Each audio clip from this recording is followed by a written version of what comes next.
نحمده ونصلي ونسلم على رسوله الكريم اما بعد فاعوذ باللہ من الشیطان الرجیم بسم اللہ الرحمن الرحیم۔ آج کی ویڈیو کے اندر ہم رمضان المبارک کے صفاتی ناموں کو ذکر کریں گے۔ رمضان المبارک کے چند ایک صفاتی نام آپ کے سامنے۔ نمبر 1 شہر الصیام، روزے رکھنے کا مہینہ۔ نمبر 2 سید الشہور، مہینوں کا سردار مہینہ۔ نمبر 3 شہر مبارک، برکت والا مہینہ۔ نمبر 4 شہر الصبر، صبر کا مہینہ۔ نمبر 5 شہر اللہ، اللہ کا مہینہ۔ اور نمبر 6 شہر المواسات، ہمدردی کا مہینہ۔ 6 نام آپ کے سامنے رکھے۔ اب ان کا مختصر آپ خلاصہ سمجھ لیں۔ شہر الصیام، روزے رکھنے کا مہینہ۔ عربی میں شہر مہینے کو کہتے ہیں اور الصیام روزے کو کہتے ہیں، اور الصیام کا لغوی معنی ہے رک جانا۔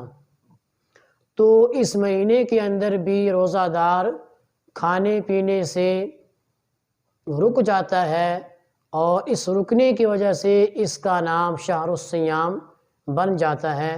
جب تک روزہ کھولنے کا وقت نہیں آتا تب تک آدمی روزہ نہیں کھولتا، رکا رہتا ہے، تو یہاں سے اس مہینے کا صفاتی نام شہر الصیام بن گیا۔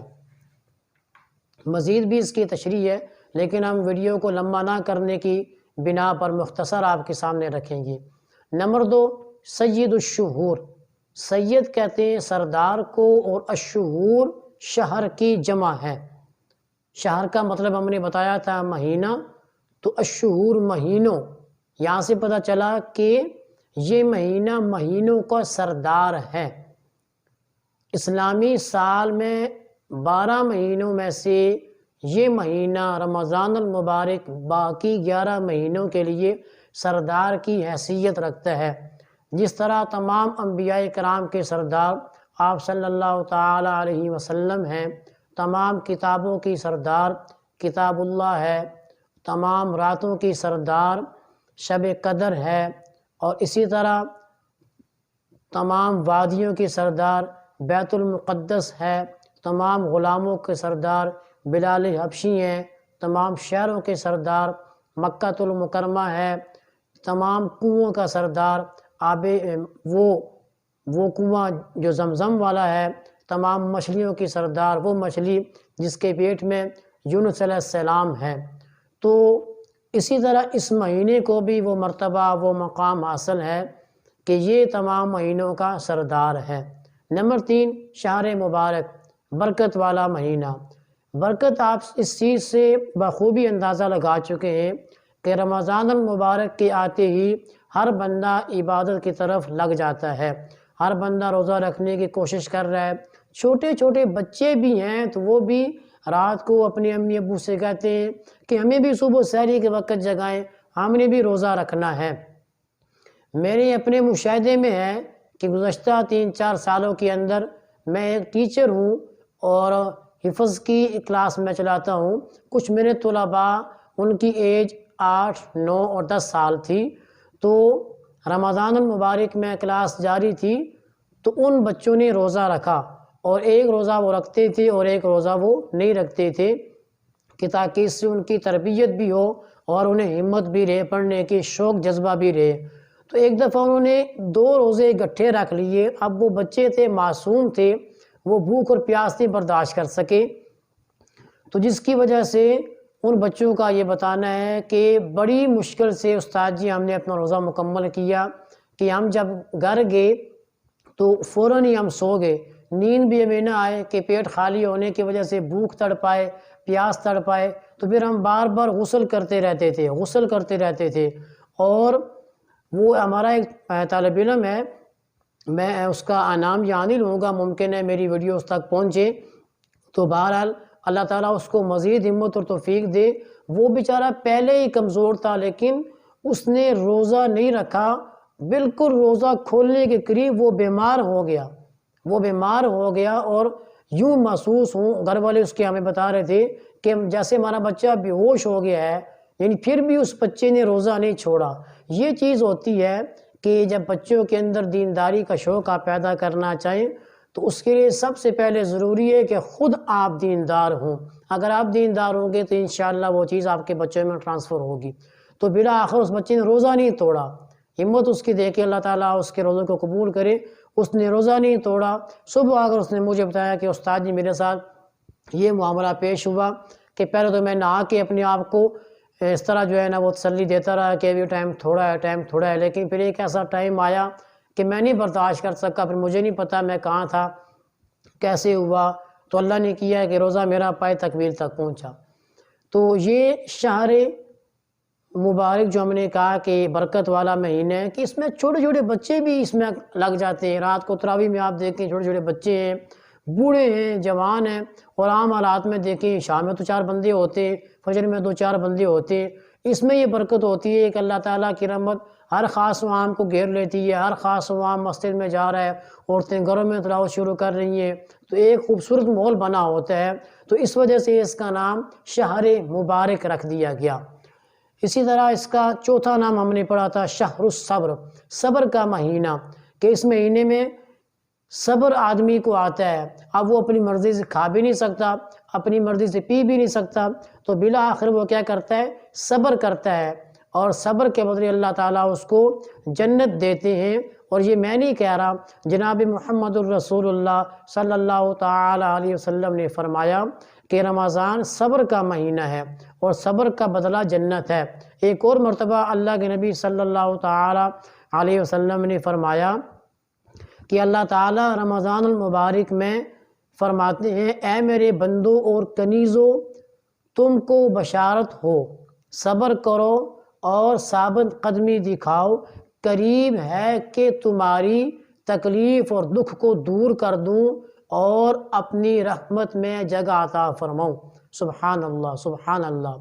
ہمیں زندگی کے ہر شعبے میں صبر کرنا چاہیے۔ جو آدمی صبر نہیں کر سکتا وہ زندگی کے کسی شعبے میں کامیاب نہیں ہو سکتا۔ صبر بہت بڑی چیز ہے، بہت بڑی چیز ہے۔ تو اس رمضان میں چونکہ ہم صبر کرتے ہیں، کس وقت ہم نے روزہ رکھا، کس وقت ہم نے کھولنا، روزے میں کون سے کام ہم نے کرنے ہیں، کون سے کام نہیں کرنے، تو جب یہ رکے رہتے ہیں، اپنے نفس کو بھی دبا کے رکھتے ہیں، نفس چاہتا ہے کہ چھپ کر کھا لوں، چھپ کر پی لوں، چھپ کر فلاں کام کر لوں، مگر اللہ کا ڈر ہوتا ہے کہ نہیں کرنا اس طرح، وہ صبر کرتے ہیں تو صبر کے بدلے کیا ہوتا ہے؟ اللہ تعالیٰ اس کو جنت دیں گے، اپنی رضا دیں گے۔ اسی طرح اس کا 5واں نام شہر اللہ، یعنی اللہ کا مہینہ، اللہ کا مہینہ۔ کچھ چیزیں جن کی نسبت اللہ کی طرف ہو جائے تو ان کے مقام مرتبہ بڑھ جاتا ہے۔ جیسے دیکھیں، آپ کہتے ہیں کعبۃ اللہ، خانہ کعبہ، کعبۃ اللہ یعنی اللہ کا گھر۔ اب اس کعبۃ اللہ کی نسبت جب اللہ کی طرف ہوئی تو اس کی کتنی اہمیت ہے یہ آپ بخوبی سمجھ سکتے ہیں۔ اسی طرح آپ اور چیزوں کو بھی اللہ رب العالمین کی طرف جب منسوب کرتے ہیں تو اس میں اس کی اہمیت پیدا ہوتی ہے۔ اب جیسے روزے رکھنے کا حکم میں نے نہیں دیا، اللہ رب العالمین نے دیا ہے، تو روزوں کی نسبت اللہ رب العالمین کی طرف سے ہوئی کہ یہ اللہ کا حکم ہے۔ جب اللہ کا حکم ہوا تو اس کی اہمیت ہمارے دل دماغ میں آ گئی کہ اللہ نے حکم فرمایا ہے، ہم نے ہر صورت اس کو پورا کرنا ہے۔ تو یہ جب رمضان المبارک کے مہینے کی نسبت صفاتی نام کے حوالے سے شہر اللہ بنی تو اس میں رمضان کی عظمت اور بڑھ گئی کہ یہ اللہ کا مہینہ ہے، اور اس میں اب تراویح ہے، روزہ ہے، اور روزہ ایسی عبادت ہے کہ جس کا اللہ رب العالمین کے ساتھ اتنا گہرا تعلق ہے کہ یا تو بندہ جانتا ہے یا اللہ کی ذات جانتی ہے کہ اس کا روزہ ہے یا نہیں ہے۔ تو یہ کیا ہوا؟ یہ چیزوں کی جو نسبت اللہ کے ساتھ ہوئی، ان نسبت کی وجہ سے اس کا نام کیا بن گیا؟ شہر اللہ، کہ اللہ کا مہینہ۔ اور آخری بات جو ہم نے یہاں پر آپ کے سامنے رکھنی ہے وہ ہے شہر المواسات، ہمدردی کا مہینہ، غمخواری کا مہینہ۔ جی ہاں، آج کے اس دور میں جو سب سے بڑی پریشانی ہے، باقی چیزیں بھی ہوں گی لیکن ہمدردی ختم ہو چکی ہے۔ ہمدردی، کیا کوئی قریب والا، کیا کوئی دور والا، ہر آدمی مطلب کے لیے ہی کسی کے ساتھ رکھتا ہے، مطلب کے لیے ہی وہ جاتا ہے، مطلب کے لیے ہی کسی کو بلاتا ہے۔ اللہ تعالیٰ ہمیں حقیقی معنوں میں ہمدردی کرنے کی توفیق نصیب فرمائے۔ تو رمضان المبارک کا چھٹا صفاتی نام شہر المواسات ہے۔ مواسات کا مطلب ہمدردی، غمخواری۔ چونکہ رمضان کے مہینے میں روزوں سے انسان میں اگر ہمدردی اور غمخواری کا جذبہ پیدا نہیں ہوتا تو ہم سمجھیں ہم نے اپنے روزوں کو حقیقی معنوں میں کامیاب نہیں کیا۔ اب میں روزہ دار ہوں اور مجھے اس چیز کی فکر ہونی چاہیے کہ میرا پڑوسی کیا وہ روزہ رکھنے کے لیے اس کے پاس سامان ہے، روزہ کھولنے کے لیے اس کے پاس سامان ہے۔ اگر میری فکر ہے تو پھر تو مجھے ہمدردی ہے۔ اگر نہیں ہے کہ میں خود تو طرح طرح کے کھانوں سے روزہ افطار کرتا ہوں، طرح طرح کے کھانوں سے روزے کو رکھتا ہوں اور مجھے پڑوسی کی پرواہ نہیں ہے، تو پھر روزے کا حقیقی مقصد میں فوت کر چکا ہوں۔ تو مجھے اللہ تعالیٰ حقیقی مقصد نصیب کرے، آپ کو اللہ تعالیٰ حقیقی مقصد نصیب کرے کہ ہمیں ہمدردی ہونی چاہیے کہ ہم دیکھیں، اپنے چاروں طرف میں دیکھیں، اپنے آل و عیال میں دیکھیں، جہاں تک ہماری پہنچ ہے وہاں تک دیکھیں کہ اگر کوئی مجبور لاچار ہے تو اس تک ہم کیا کریں، روزے کے ان دنوں میں کھانے کی چیزیں، پینے کی چیزیں وہاں تک پہنچائیں کہ تاکہ وہ بھی سحر اور افطار آسانی کے ساتھ کر سکے۔